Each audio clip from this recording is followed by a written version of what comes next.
पूरा गांव में सुमित्रा अपने इकलौते बेटे बिरजू के साथ रहती थी। बिरजू सीधा सादा, मेहनती और माँ का आज्ञाकारी बेटा था। एक दिन खेत पर जाने से पहले बिरजू बोला, अरे माँ, खेतों में आज बहुत काम है, आप दोपहर का खाना वहीं ले आना। कुछ दिनों बाद सुमित्रा का चचेरा भाई नारायण गांव आया। अरे सुमित्रा बहन, कैसी हो? और हमारा भांजा बिरजू कैसा है? सब ठीक है भाई। निर्मला भाभी और चमेली कैसी हैं? क्या बताऊं बहन, चमेली की चिंता ने जीना हराम कर दिया है। क्यों भैया, क्या हुआ? चमेली 18 की हो गई है। रिश्ते आ तो रहे हैं, पर मोटापे की वजह से कोई पसंद नहीं कर रहा। अब तो ऊपर वाले का ही सहारा है। सुमित्रा सोच में पड़ गई। बस इतनी सी बात? मोटी हुई तो क्या हुआ?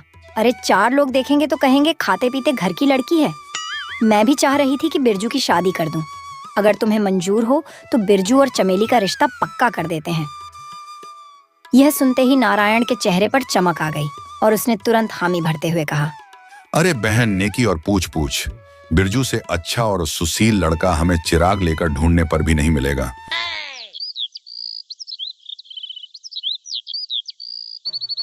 और इसी तरह बिरजू और चमेली की शादी हो गई। बेटी की विदाई पर नारायण और निर्मला झूम रहे थे। अरे भाई, बेटी की विदाई से पगला गए हो क्या, जो नाच रहे हो? तुम्हें तो दुख से रोना चाहिए। अब हमारे रोने के दिन गए, अब तो दामाद जी के रोने की बारी है।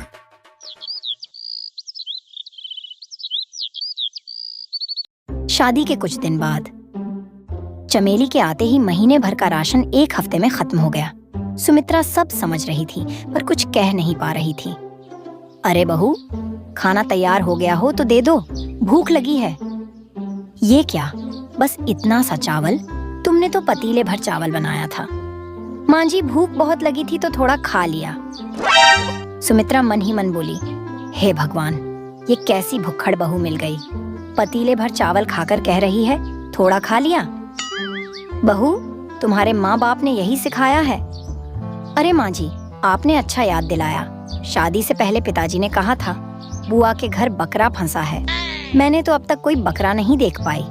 माँ जी, मुझे बकरे की बिरयानी बहुत पसंद है। सुमित्रा के होश उड़ गए।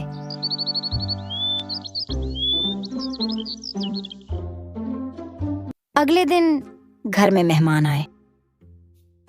सुमित्रा ने चमेली को पैसे देकर कहा, बहू 10 समोसे लेकर जल्दी आ जा। माँ जी, समोसे मुझे भी बहुत पसंद हैं। खबरदार, जो एक भी समोसा खाया तो। चमेली समोसे की दुकान पर पहुंची। आहा, क्या खुशबू है, मुंह में पानी आ रहा है, अब और रहा नहीं जाता।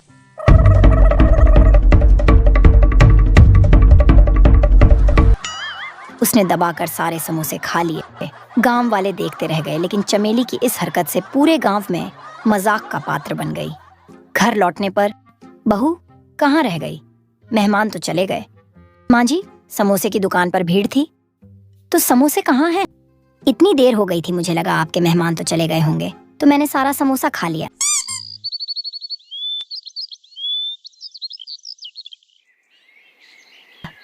अगले दिन सुमित्रा गांव में टहल रही थी। एक औरत बोली, सुमित्रा, बड़ी भुक्खड़ बहू मिली है तुझे। ये तुम क्या कह रही हो? अरे मैं ही नहीं, बल्कि पूरा गांव तुम्हारे भुक्खड़ बहू की बातें कर रहा है। तब उस औरत ने सुमित्रा को समोसे वाली बात बताई। सुमित्रा का सिर शर्म से झुक गया। उसी रात सुमित्रा और बिरजू ने चमेली को खूब डांटा।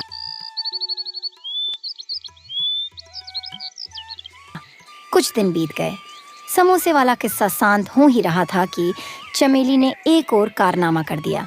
चमेली खेत में बिरजू को खाना देने गई। बिरजू काम में व्यस्त था। चमेली पेड़ के नीचे बैठी थी। तभी उसकी नज़र दूसरे किसानों के टिफिन पर पड़ी। अरे वाह वाह वाह, इतनी अच्छी खुशबू आ रही है। लगता है इस टिफिन में मेरी मनपसंद भिंडी की सब्जी बनी है। वो खुद को रोक नहीं पाई और सबके टिफिन से खाना खा गई। थोड़ी देर में किसान आए और गुस्से में बोले, अरे मोटी भैंस, सबका खाना खा गई। लगता है अकाल में पैदा हुई है। लोगों ने चमेली का गुस्सा बिरजू पर निकाला। रात को बिरजू सोचने लगा, अगर चमेली का व्यवहार ऐसा ही रहा तो जल्द ही हमें गांव छोड़कर जाना पड़ेगा। मुझे कुछ करना होगा। अगर मैं घर छोड़कर चला जाऊं तो क्या पता मेरे जाने का गम चमेली को सुधार दें। अगली सुबह वो बिना कुछ कहे घर से निकल गया। चमेली को फर्क नहीं पड़ा, वो गम में भी पेट भर खाना खा रही थी। उधर बिरजू जंगल में जा पहुंचा। वहां उसे एक साधु बाबा मिले। बेटा, मैं जानता हूं तुम किस उलझन में हो। तुम्हारी पत्नी की भूख का कोई अंत नहीं, पर चिंता मत करो। ये खीर की कटोरी ले जाओ और अपनी पत्नी को खिला दो, सब ठीक हो जाएगा। बिरजू खीर लेकर घर लौटा और चमेली को खीर खिलाई।